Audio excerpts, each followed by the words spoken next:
little train that is rolling down the tracks to the junction. Forget about your cares, it is time to relax at the junction. Lots of curves, you bet, and even more when you get to the junction. Petticoat Junction. There's a little hotel called the Shady Rest at the junction. Petticoat Junction. It is run by Kate. Come and be her guest at the junction. Petticoat Junction. And that's Uncle Joe. He's a moving kind of slow at the junction. Petticoat Junction.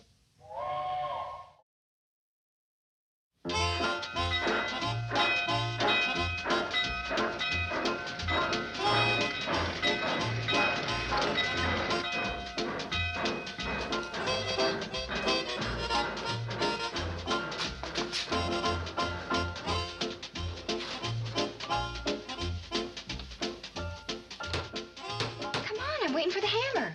I'm doing the best I can. Here.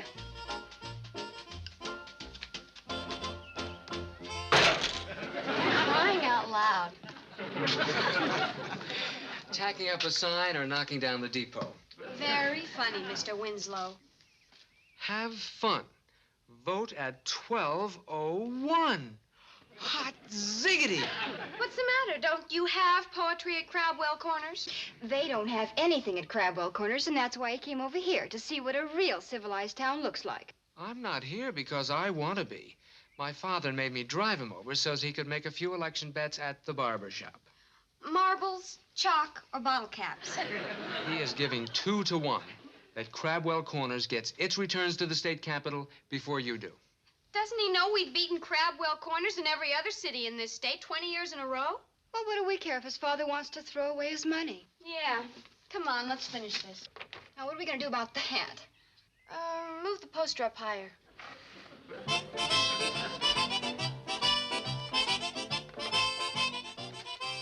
Watch your fingers. God.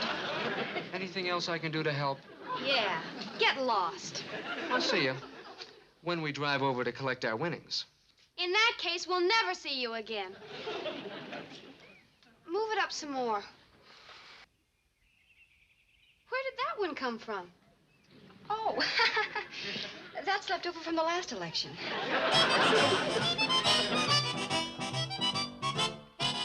Baking powder, sugar, coffee. Is that all, Kate? No, there were a couple of other things I needed. Let me see.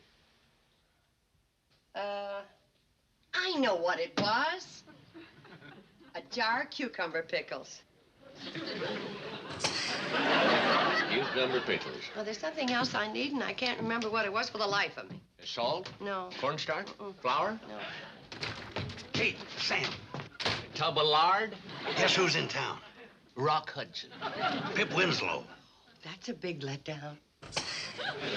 Yeah, he's over at the barber shop right now.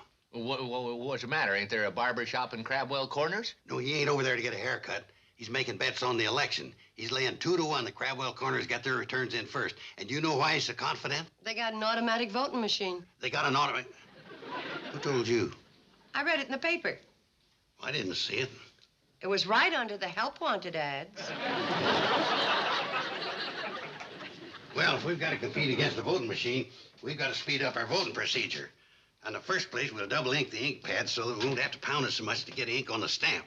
Then we'll... Joe, who put you in charge of election arrangements? Well, there ought to be no question about me being in charge. I do all the work. You do all the... Who gets all the signs printed reminding the folks to vote early? Sam does. Well, who sees the polling places open at midnight? Sam does. Well, he don't roust out the voters and see if they're in line by midnight. No. High school kids do that. I suppose they bring all the outlying voters into town to vote. Floyd and Charlie do. But you keep on working at it, Uncle Joe, and you'll think of something you do. Well, I can tell you one thing he does. He gloms on to all the credit. When it comes to humility, I ain't got no equal. That goes for bragging, too. You see these? These are newspaper clippings from the County Sentinel for the past 20 years. Hey, 1946. Joe Carson, genial manager of the Shady Rest Hotel, led Hooterville's voters to the polls last night. In 1948. Braving the bitter cold, genial, warm-blooded Joe Carson, manager of the Shady Rest Hotel, herded shivering Hooterville citizens to another victory. 1949. Joe Carson, genial and heroic manager of the Shady Rest Hotel, carried a woman across a swollen stream so's Hooterville could get in its vote first. 1949. Wasn't that the year we had the big drought? Yeah. The only thing that was swole that year was Joe's head, as usual, hogging all the credit. All I did was call up the county paper and give them the facts as I saw them. And as you saw them, nobody else was worth mentioning. I could have mentioned everybody. Then why didn't you? Because it was a long-distance call and I didn't want to run up a big bill on your phone. Oh, well. My phone? You mean you charged all that limelight hogging to me? Here's your hammer, Mr. Drucker. Oh, I wouldn't put a thing like this in Sam's hand at this particular moment.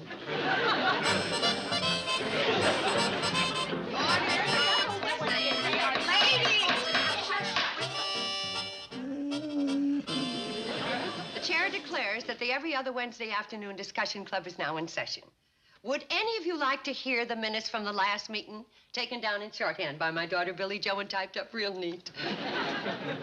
No. Would you mind putting that in the form of a motion less likely to make me lose my temper? I make a motion we dispense with reading of the minute. Which were taken down in shorthand by my daughter Billy Jo and typed up real neat. All those in favor, raise your hands. So ordered. Now, ladies, we're meeting today to decide about the refreshments we're going to serve after the voting. I don't see why we have to serve anything. The voters have come to expect it. Now, Doris, last year you and Fred donated a ham. Can we count on that again? Fred's smoking the finest one on our pig farm. Good. Amelia will whip up some of her special baked beans, and I'll make the apple pies. Now, have I forgotten anything? My donuts. Oh, didn't I mention them? You did not. At the meeting after the election last year, we voted to suspend your donuts. I wasn't at that meeting. Kate Bradley, you railroaded that through when I wasn't here just so's my donuts wouldn't compete with your apple pies. That isn't true. You can't stand to have anybody oh and ah over anything except your soggy pies. Selma, you sit down. You're asking for the truth, and you're going to get it. The reason your donuts were voted out was because there were so many complaints about them causing indigestion and insomnia. That's not so, Kate Bradley. If you don't believe me, ask Doc Stewart to show you the records of the house calls he made the day after election. Well, that's all the appreciation I get from this community. I don't see any point in getting out of a warm bed in the middle of the night just to stand in line to cast my vote. I'll vote at a respectable hour, like 4 in the afternoon. But Selma, Crabwell Corners will beat us, and that'll ruin the whole 20-year record. Maybe it'll wake folks up to the fact that all these vote early shenanigans are nothing more than a scheme to get free advertising for a certain party's hotel. Would you care to say who you mean by a certain party's hotel? And what free advertising am I getting? After every election, all the county sentinel mentions is how the voters were organized by the manager of the Shady Rest Hotel. They never mention the fact I make donuts. You ought to thank them for that.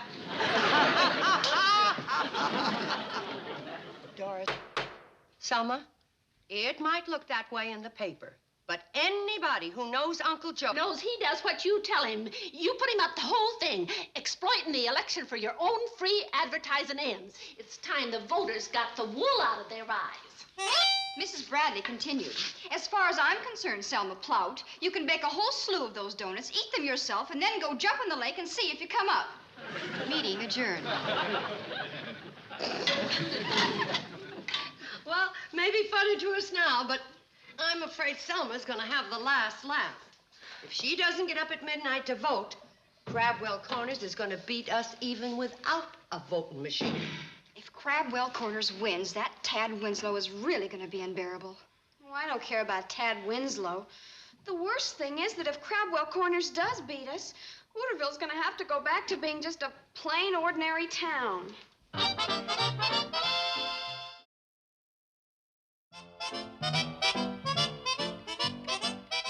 Doggone it, it's a shame letting her spoil a 20-year record. Well, we may not be first, but at least we can get everybody to vote. Well, if they read their mail, they won't forget to vote. Vote for Hoosiers, don't vote for Hoosiers, what to vote for and what not to vote for, and what the heck is this? Hooterville Chamber of Commerce. We don't have a Chamber of Commerce. I ain't got enough to do. Now I gotta mail this back. Now, where the heck is my there ain't no such party at this here address stamp? Get your hands off that. That's U.S. mail. You could get 10 years for tampering with it. I wasn't tampering with it. I just wanted to see who it was from. Well, it's none of your business who it's from. Well, you told me who it was for. Well, that's different because there ain't no such party as a Hooterville Chamber of Commerce. Office of the Governor, State Capitol Building. Yeah, that looks pretty official. Hey, how come she's allowed to read it and I ain't? Because I like her and I don't like you. Looks mighty important, Sam. Can't you open it? Oh, no, sorry, Kate. That's against regulations.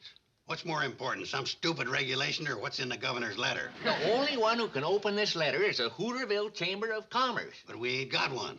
Well, you can always form one. Now, all in favor of forming a Chamber of Commerce, say aye. Just a second, Joe. Are you sure this ain't gonna cost us nothing? I told you it wasn't. Yeah. All right, aye. How about you, Floyd? You in favor? Well, I'd like to study on this for a little while. Why? I don't know if there's enough commerce in Hooterville so's we need a chamber. Maybe if we had a chamber, we could drum up some commerce, huh? Yeah, maybe we could. Okay, I vote aye. Good. I now declare the Hooterville Chamber of Commerce in business. Postmaster, Yeah? you got any mail for the Hooterville Chamber of Commerce? As the governor of this great state, You ain't governor. He's just reading what it says in the letter that come to us, Chambers of Commerces. Just so's he knows he ain't put nothing over on it. Will you shut up? As the governor of this great state, I would like to commend the citizens of Hooterville on the wonderful record they have maintained during the last 20 election years. It's about time somebody took notice of the things I've done for Hooterville. Besides hogging all the credit, what have you done? Well, for one thing, I formed the first Chamber of Commerce. Well, he did. Thanks, Kate. Knowing full well that once again Hooterville will be first in the state with its vote, I am sending a bill to the legislature citing your city for setting a splendid example of good citizenship. How about that? Yeah, how about that? Can he send us a bill just 'cause we've been good citizens? No, Floyd.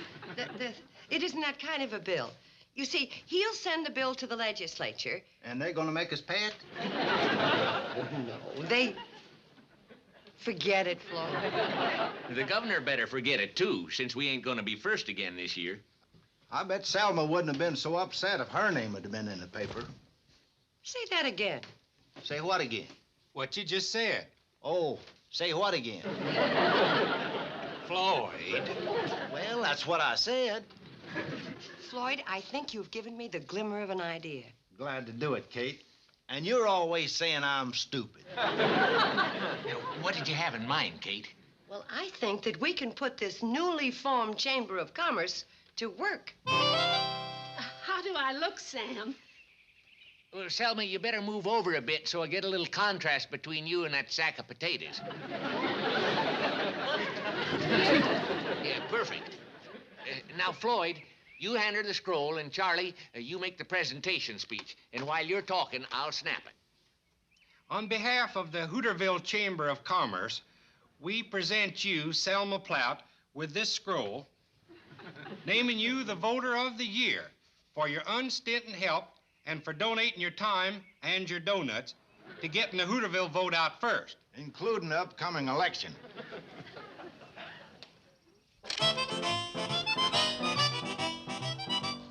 It ain't right, Charlie and Floyd getting their pictures took and hogging all the publicity. Look, Uncle Joe, this was the only way we could bamboozle Selma out of her sulk. Now, if you want to undo all this just because you want your picture in the paper, I'm sure the town will be glad to accommodate you. Just remember one thing. Keep your face to the camera so we'll see who's smiling at us through the tar and feathers. Mom, I'm just about through. What do you want me to do next? Get another basket of apples and peel them. Takes a lot of apples to make 12 pies. Mom, I can't find the pie tins. Well, that's strange. Had a dozen of them. Well, I guess if there's no pie tins, I don't have to peel any more apples. Stay where you are, Billy Joe. I'll find them. What's this? I thought I told you to hide your bones out in the backyard.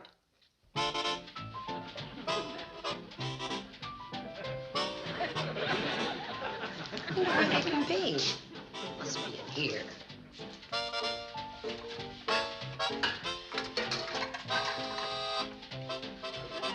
How many of these did you hide? This goes in the backyard, too.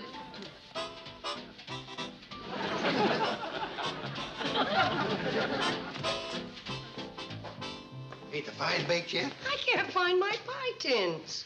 Women are just no good for organizing. In the past hour, I've dressed, ironed the ribbon on my badge, drawn a map of the valley for the places where Charlie and Floyd's to pick up the voters, and packed the noisemakers for the block captains. What noisemakers? Oh, something new I ordered this year. Last year, the captains had a lot of trouble waking up the heavy sleepers. This year, we're equipping them with New Year's Eve horns to blow and ratchets to whirl. And 12 of my pie tins to bang on. Go get them. The cave. Go get them. Now look what you've done. Curled my ribbon.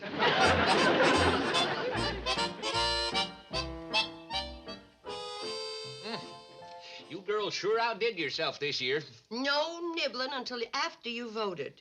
Well, I got a friend on the election board. Who? You. Selma bring her donuts in yet? No. Maybe she dropped one on her foot and broke it. Good evening, everybody. See my picture in the paper? Hooterville's Voter of the Year. Big as life.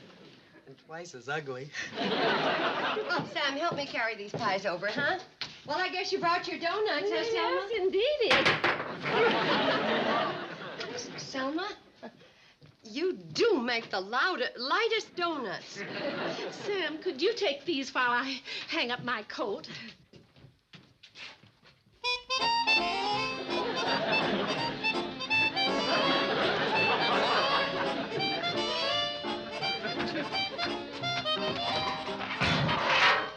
What the heck is going on out there?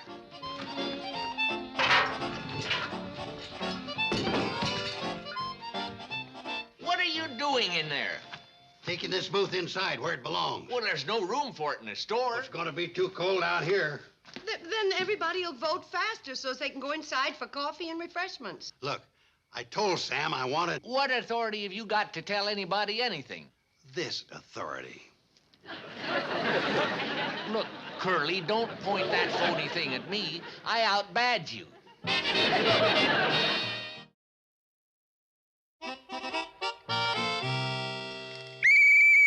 up, Mr. Ducey! Okay, Billy Joe. 0 hour. Start waking them up. Everybody up! Come on, time to vote! Come on, Mr. and Mrs. Larrabee, get up! Come on, everybody! Come on! Wake them up! We gotta win!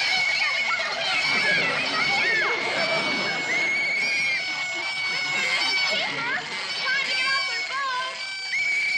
Everybody up! Everybody up! There are lights going on all over town.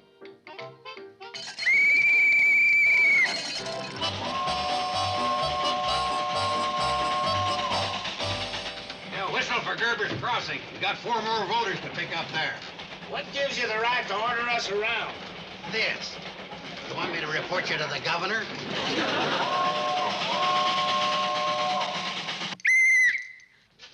Better get the ballots out, Sam. They're starting to line up. 11:25, right on schedule.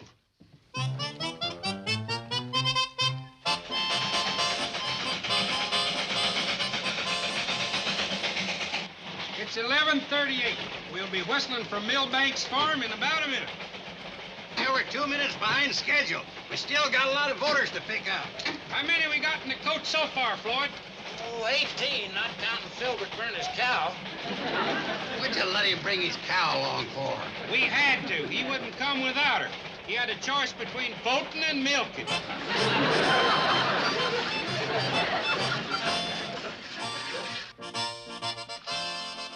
Line's getting longer. It'll be halfway around the store by the time the cannonball gets here. If it gets here. It'll get here. Remember what happened last election? Charlie and Floyd were so busy arguing politics, they didn't even notice that the coach and tender parted company. I don't think they'll make the same stupid mistake 2 years in a row. He's a good man. Says who? Says me. Oh, what do you know? Well, I know he's a good man. I'll leave it to Joe. What do you think? I think we lost the coach.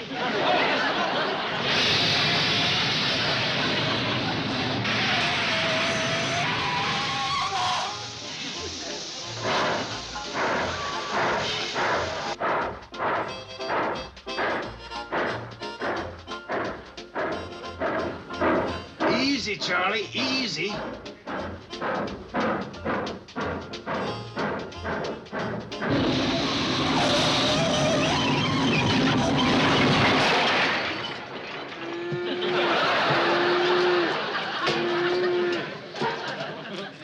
Red just finished smoking this ham, the finest ham you ever did taste. Honest, here we are. Help yourself, folks. There's plenty. Donuts, donuts, donut, anybody? Floyd?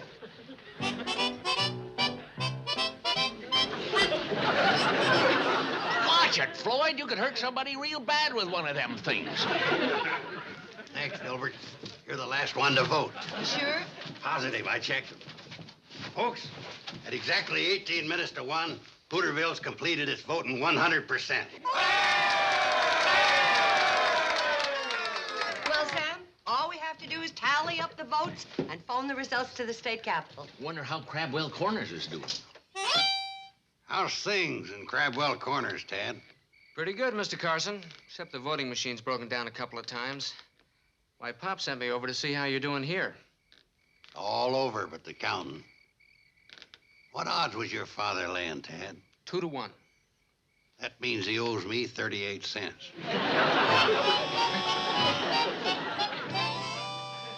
Are you sure? It's the third time I counted them. 142 ballots and 143 registered voters. Well, check the registration book and see who didn't vote.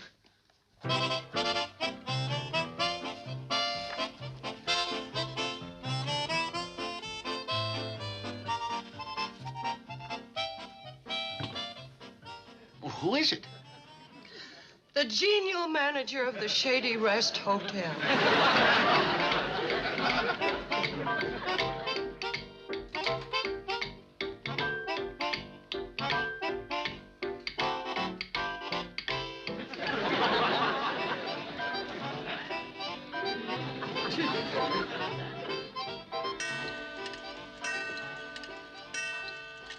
Well, there goes a 20-year record. Yeah, Crabwell Corners has finally beaten us. Hello? Collect. Let me talk to Uncle Joe. Okay, we'll accept the charges. Uncle Joe, where are you? I'm at the voting place over here in Crabwell Corners, rubbing in our victory. Yeah, the voting machine broke down again. There's 8 people still waiting to vote. Hey, you ought to see. They got the machine all apart. Springs, gears, bolts all over the floor. Uncle Joe, how long is it going to take him to fix it? Oh, about an hour, but that don't make no difference. We've had our tally in for... What? You didn't vote. I didn't? No, you didn't. And now you better get back here and vote before that machine's fixed. Or else you'd better put in an application to be the genial manager of the Crabwell Corners Hotel.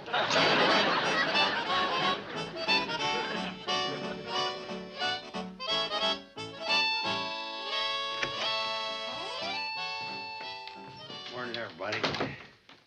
Uncle Joe. It's 10 after 6. Any coffee? What took you so long? Had to walk back Why did you even bother? so I could vote. Where's Sam? He's in the back, asleep. Well, wake him up. Let him sleep. You can vote later. Well, if I vote now, we can still beat Crabwell Corners. They won't have their voting machine fixed until noon. They had to send all the way to the county seat for a cycloid gear. A what? Here. One of these. Uncle Joe, you ought to be ashamed of yourself.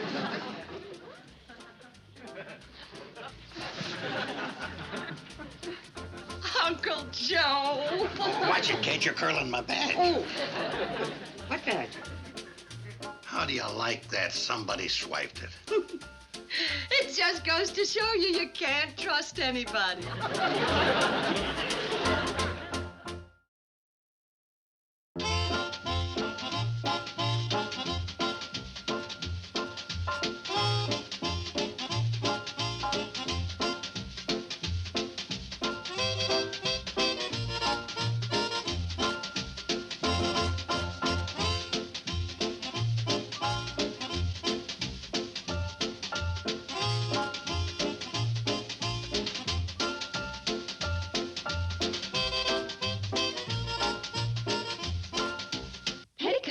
Junction. This has been a Filmways presentation.